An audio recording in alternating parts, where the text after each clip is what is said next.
Good morning, students. Today we will discuss about laws of chemical combination. Okay. So first law is law of conservation of mass. Law of conservation of mass is discovered by Lavoisier. ठीक है. Law of conservation of mass को किसने discover किया था? Lavoisier ने. According to law of conservation of mass, matter can be neither created nor be destroyed. The total mass of reactant must be equal to the total mass of product. इसमें law of conservation मास में क्या होता है कि किसी भी chemical reaction में ना तो हम मास को क्रिएट कर सकते हैं और ना ही डिस्ट्रॉय कर सकते हैं. ठीक है. किसी भी केमिकल रिएक्शन में जो टोटल मास रिएक्टेंट में होता है उतना ही मास उसके प्रोडक्ट बनने के बाद भी होता है. ठीक है. जैसे हमने इसको एग्जांपल के थ्रू समझ लेते हैं. जैसे कार्बन प्लस ऑक्सीजन है. ठीक है. अब कार्बन का जो मास है कितना है? 12 ग्राम है. और ऑक्सीजन O2 कितना है? एक ऑक्सीजन का 16 होता है तो 2 हैं तो कितने हो गए? 32 ग्राम. ठीक है. अब कार्बन का 12 ग्राम ऑक्सीजन के 32 ग्राम आपस में जब रिएक्ट करते हैं तो कार्बन डाइऑक्साइड कितना बनता है? 44 ग्राम. ठीक है. अभी इन दोनों का आपस में हम प्लस करेंगे तो 44 ही आएगा और हमें यहाँ प्रोडक्ट भी 44 ग्राम का मिल रहा है. ठीक है. अब ये जो प्रोडक्ट है 44 ही आना चाहिए, ना तो इसे 44 से ज़्यादा होना चाहिए और ना ही कम होना चाहिए, क्योंकि जो लॉ ऑफ कंजर्वेशन ऑफ मास है वो क्या कहता है कि ना ही हम मास को क्रिएट कर सकते हैं और ना ही डिस्ट्रॉय कर सकते हैं. ठीक है. और लॉ ऑफ कंजर्वेशन ऑफ मास जो है ये सिर्फ और सिर्फ बैलेंस्ड इक्वेशन में ही अप्लाई होता है. क्लियर. देन सेकेंड लॉ है लॉ ऑफ कांस्टेंट प्रोपोर्शंस. इसको किसने डिस्कवर किया था? प्रोस्ट ने. ठीक है. According to law of constant proportion a compound prepared by any method contains the same elements in the fixed ratio. Means कोई भी कंपाउंड की प्रिपरेशन हम चाहे किसी भी मेथड से करें. ठीक है. लेकिन मतलब जो कंपाउंड फॉर्मेशन होगा उसका जो रेशियो रहेगा, उसके एलिमेंट्स का जो रेशियो रहेगा वो हमेशा फिक्स रहेगा, चाहे वो कंपाउंड किसी भी मेथड से प्रिपेयर हुआ हो. ठीक है. इसको एग्जांपल के थ्रू समझ लेते हैं. जैसे वाटर का फॉर्मूला क्या होता है? H2O. ठीक है. अब वाटर को हम चाहे किसी भी मेथड से प्रिपेयर करें, उसमें ऑक्सीजन और हाइड्रोजन का जो रेशियो रहेगा वो 1:8 ही रहेगा. ठीक है. तो कोई लॉ ऑफ कांस्टेंट प्रोपोर्शंस क्या कहता है कि हम कोई भी कंपाउंड चाहे किसी भी मेथड से प्रिपेयर करें, उनके एलिमेंट्स के जो रेशियो हैं वो हमेशा फिक्स रहेंगे. क्लियर. अब थर्ड लॉ है लॉ ऑफ मल्टीपल प्रोपोर्शन. ठीक है. इसको किसने डिस्कवर किया था? डाल्टन ने. ठीक है. According to law of multiple proportion when two elements combine to form two or more chemical compounds, then the different weight of one of the elements which combine with the fixed weight of another bear a simple ratio to another. Means जब कोई दो या दो से अधिक element chemical compound का formation करते हैं तो एक एलिमेंट का डिफरेंट वेट, ठीक है, जो दूसरे एलिमेंट के फिक्स्ड वेट के साथ कंबाइन होता है और वे एक दूसरे के साथ सिंपल रेशियो में रहते हैं.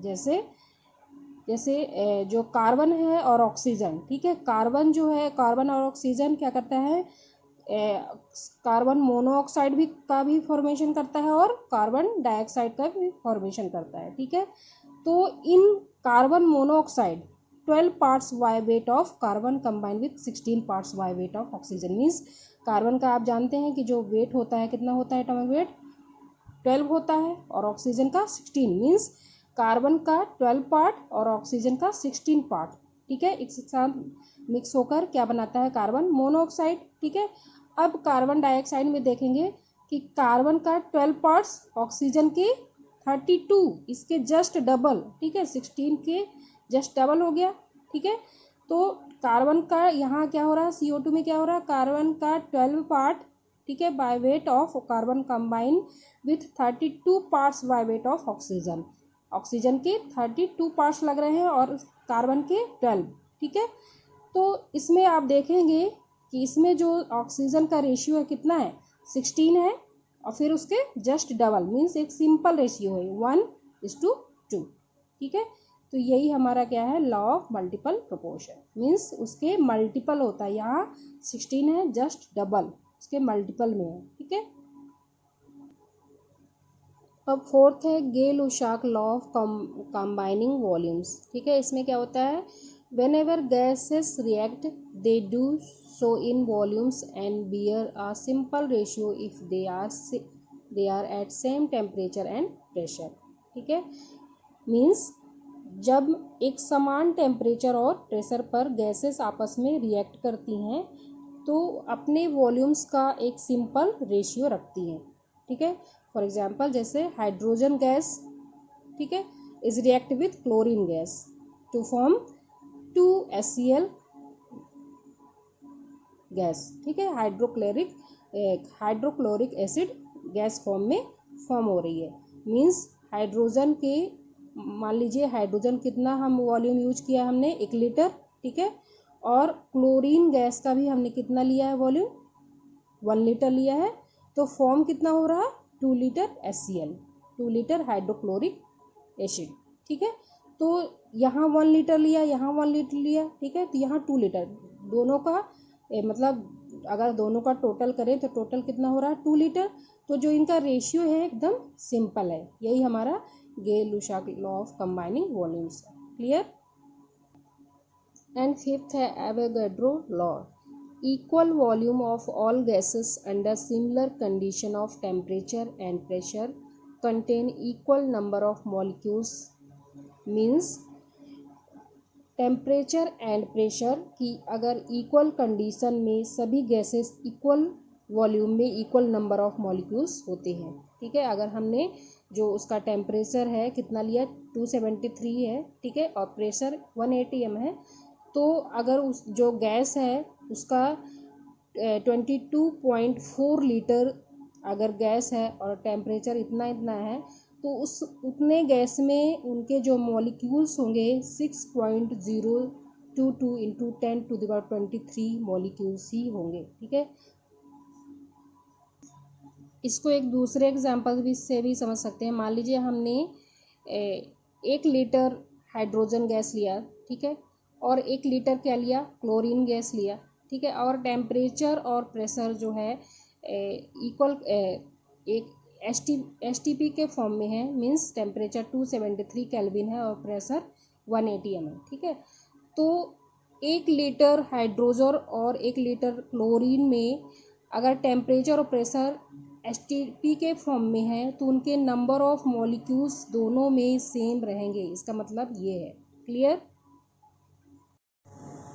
Now next point is relative atomic mass. Relative atomic mass, it is defined as the number of times a given element is heavier than 1/12th mass of one atom of carbon 12। Means जो relative atomic mass है किसी भी element के लिए, element means carbon 12 के एक atom के, ठीक है, एक एटम के 1/12th का कितना टाइम्स है। ठीक है, इससे हम क्या निकालते हैं, रिलेटिव एटॉमिक मास। मीन्स एक एटम के 1/12th पार्ट का कितना हैवियर है। ठीक है, उसको हम रिलेटिव एटॉमिक मास के थ्रू निकालते हैं। ठीक है, अब है एटॉमिक मास यूनिट, इसको हम यूनिफाइड मास भी कहते हैं।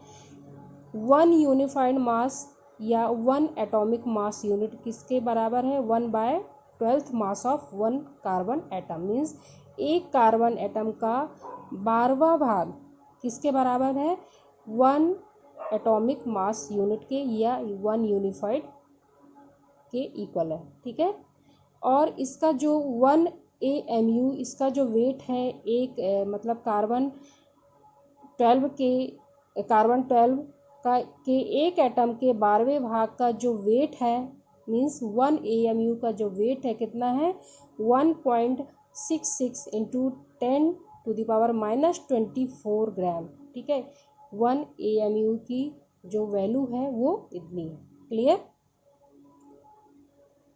इसको एक एग्जाम्पल के थ्रू समझ लेते हैं। मान लीजिए कोई क्वेश्चन है, how many AMU are 27.0 gram of mercury, means 27 gram mercury है, उसमें कितने AMU हैं। ठीक है, कितने हैं, तो इसको हम कैसे निकालेंगे। हमें मालूम है कि एक AMU का जो वेट है कितना है, इतना है।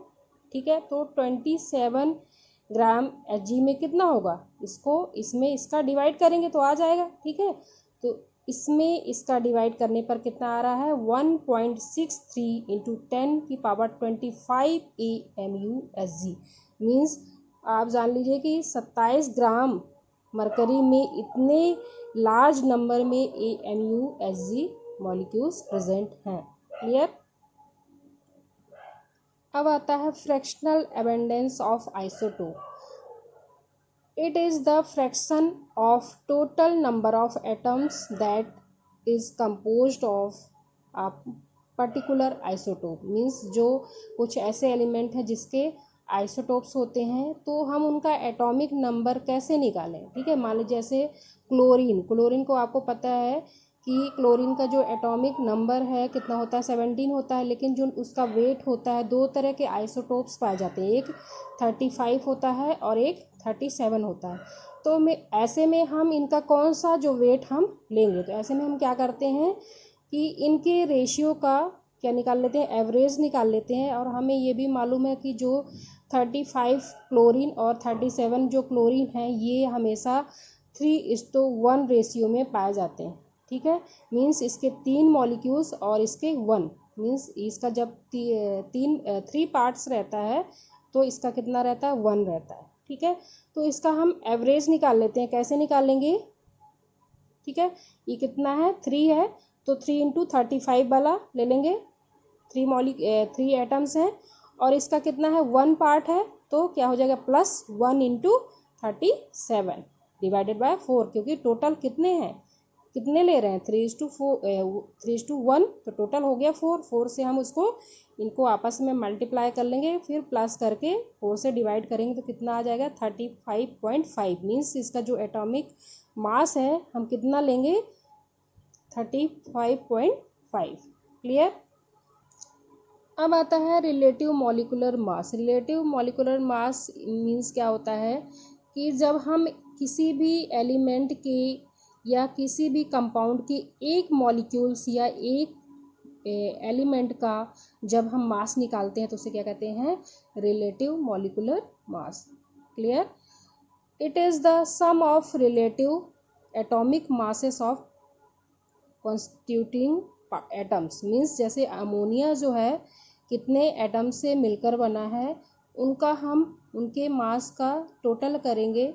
ठीक है, तो वो उसका क्या हो जाएगा रिलेटिव मॉलिक्यूलर मास, मीन्स एक अमोनिया के मॉलिक्यूल्स का जो मास है वो क्या कहलाएगा, रिलेटिव मॉलिक्यूलर मास। ठीक है, तो इसको हम क्या करेंगे, जैसे अमोनिया है तो इसके कितने पार्ट यूज़ हुए हैं, अमोनिया में नाइट्रोजन के 1, ठीक है 1, और हमको पता है कि जो नाइट्रोजन का जो मास होता है एटॉमिक मास कितना होता है 14 होता है। यू किसके लिए, यूनिफाइड मास, क्योंकि हम एक मॉलिक्यूल्स के लिए निकाल रहे हैं। ठीक है, तो हम एक यू का यूज़ करेंगे। ठीक है, और हाइड्रोजन कितने हैं 3 हैं, और एक हाइड्रोजन का जो मास होता है कितना होता है 1 होता है, तो 1 इंटू 3 यूनिफाइड मास। ठीक है, इन सब का टोटल करेंगे तो कितना आ गया 17 यूनिफाइड मास, मीन्स जो अमोनिया की एक मॉलिक्यूल्स का जो वेट है कितना है 17 यूनिफाइड मास। ठीक है, इसी तरह से कार्बन डाइऑक्साइड ले लेते हैं। जैसे जो कार्बन है उसका कितना वेट होता है 12 होता है। ठीक है, एक कार्बन का, और ऑक्सीजन का कितना होता है, एक ऑक्सीजन का 16, तो 2 हैं तो कितना हो गया 2 इंटू 16, टोटल हो गया 44 यूनिफाइड मास, मीन्स एक कार्बन डाइऑक्साइड का जो वेट है कितना है 44 यूनिफाइड मास। क्लियर? इसी तरह से है रिलेटिव फार्मूला मास। जो रिलेटिव फार्मूला मास है ये भी मास निकालने के लिए है, लेकिन ये किसके लिए है?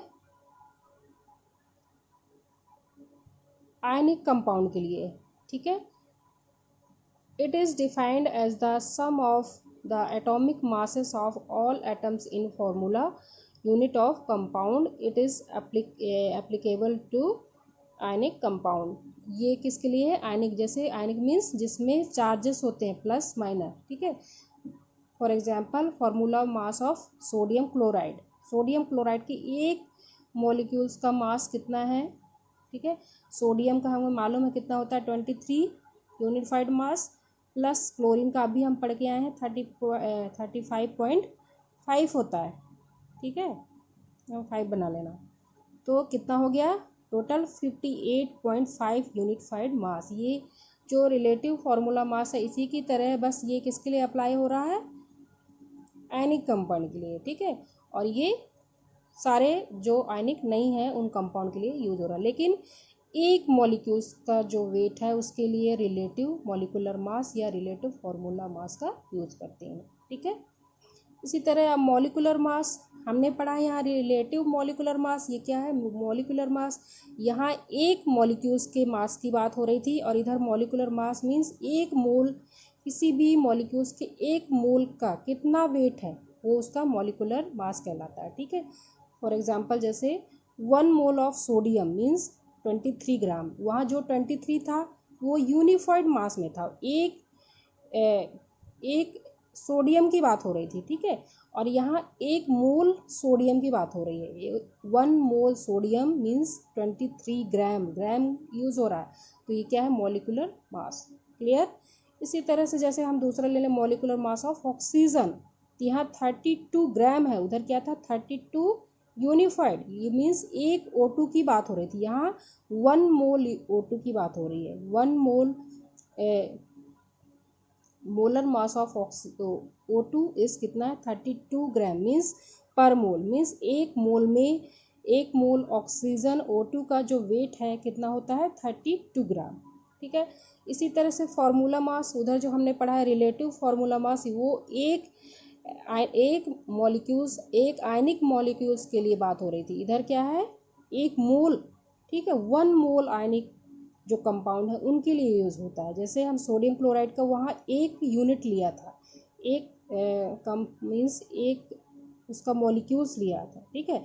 और इधर एक मोल लिया है हमने सोडियम क्लोराइड की, एक मोल का जो वेट है 58.5 ग्राम पर मोल, मीन्स 1 ग्राम मोल में 58.5 ग्राम्स उनका वेट होता है, ठीक है। और उधर जो लिया था। Now next point is percentage composition and molecular formula, ठीक है। तो सबसे पहले मास percentage of an element in a compound, किसी भी कंपाउंड में किसी भी एलिमेंट का कितने परसेंटेज में उसका मास है वो देख लेते हैं, ठीक है। तो mass percentage of an element in a compound is equal to total mass of element upon molar mass into 100, ठीक है। कैसे निकालेंगे? जैसे एग्जाम्पल थ्रू समझ लेते हैं इसको। जैसे वाटर है, H2O है, इसमें हाइड्रोजन का जो कंपोजिशन है इसका कितने परसेंट है, ठीक है, इसका जो मास है कितने परसेंट इसमें इन्वॉल्व हुआ है, ठीक है। तो हमको मालूम है कि हाइड्रोजन जो है, एक हाइड्रोजन का जो वेट होता है कितना? 1 होता है, तो 2 है तो कितना हो गया? 2। और टोटल वाटर का जो मॉलिकुलर मास होता है वो 18 होता है, ठीक है। तो 2/18, ठीक है, इंटू 100, तो कितना आ जाएगा? 11.11%। मीन्स H2O में हाइड्रोजन का जो कंपोजिशन है कितने परसेंट है? 11.11%, ठीक है। अब ऑक्सीजन का कैसे निकालेंगे? ऑक्सीजन का हमें मालूम है कि कितना होता है वेट? 16 होता है, ठीक है। और एक ही ऑक्सीजन यूज हुआ है तो हम 16 ही इधर लिखेंगे। और टोटल वाटर का जो मॉलिकुलर मास होता है कितना होता है? 18 इंटू क्या हो जाएगा? 16 डिवाइडेड बाय 18 इंटू 100, ठीक है। तो कितना आ जाएगा? 88.88%, ठीक है। तो इस तरह से हम किसी भी एलिमेंट के मास परसेंटेज निकाल लेंगे, ठीक है। अब आता है empirical formula and molecular formula. Empirical formula क्या है? Simplest whole number ratio of elements. कोई भी कंपाउंड है उसका सिंपलेस्ट रेशियो क्या कहलाता है, एम्पिरिकल फॉर्मूला। जैसे CH2O is empirical formula of glucose C6H12O6। इसका जो सिंपल रेशियो, ठीक है, इसको हम जितना भी सिंपल कर सकते हैं, उसका जो रेशियो है वो क्या कहलाता है, किसी भी कंपाउंड का एम्पिरिकल फॉर्मूला कहलाता है। जैसे CH3 is the empirical formula of C2H6। ये क्या है, इथेन है, ठीक है। तो इसका जो सिंपल एम्पिरिकल फॉर्मूला है वो क्या है, जो सिंपल रेशियो, इसको कितना सिंपल हम कर सकते हैं, ठीक है, उसके मतलब एलिमेंट्स या के जो सिंपल रेशियो है वही उसका एम्पिरिकल फार्मूला कहलाता है। जैसे बेंजीन का फार्मूला क्या होता है C6H6 होता है, और इसको हम अगर सिंपल करेंगे, जो सिंपल इसका रेशियो निकालेंगे कितना आएगा CH 1:1, ठीक है। तो इसका एम्पिरिकल फार्मूला क्या हो गया CH। इसी तरह से जैसे हाइड्रोजन पेरोक्साइड होता है उसका क्या हो जाएगा, सिंपलेस्ट जो रेशियो है वो क्या निकल के आएगा HO, ठीक है। तो एम्पिरिकल फार्मूला क्या होता है, simplest whole number ratio of elements, ठीक है। फिर आता है मॉलिक्यूलर फार्मूला। मॉलिक्यूलर फार्मूला क्या है, उसका जो टोटल नंबर ऑफ एलिमेंट्स हैं उसमें प्रेजेंट है, एग्जैक्ट नंबर में जो प्रेजेंट है वही उसका मॉलिक्यूलर फार्मूला होता है। जैसे बेंजीन का फार्मूला क्या होता है C6H6, तो वो उसका क्या है, मॉलिक्यूलर फार्मूला, ठीक है। इसी तरह जैसे ग्लूकोज है तो उसका मॉलिक्यूलर फार्मूला क्या होता है C6H12O6, ठीक है। और भी बहुत सारे मॉलिक्यूल्स होते हैं, इथेन C2H6, ये सब क्या है, मॉलिक्यूलर फार्मूला। और जो एम्पिरिकल फार्मूला क्या है वो सिंपलेस्ट रेशियो होता है होल नंबर का, होल एलिमेंट्स का। और ये एग्जैक्ट पूरे जितने भी एटम्स या एलिमेंट्स यूज़ हुए हैं, वो जितने भी इन्वॉल्व हुए हैं वो पूरे ही लिखे जाएंगे किसमें, मॉलिक्यूलर फार्मूला में। क्लियर? आई थिंक आपको ये समझ में आ गया होगा। Thank you.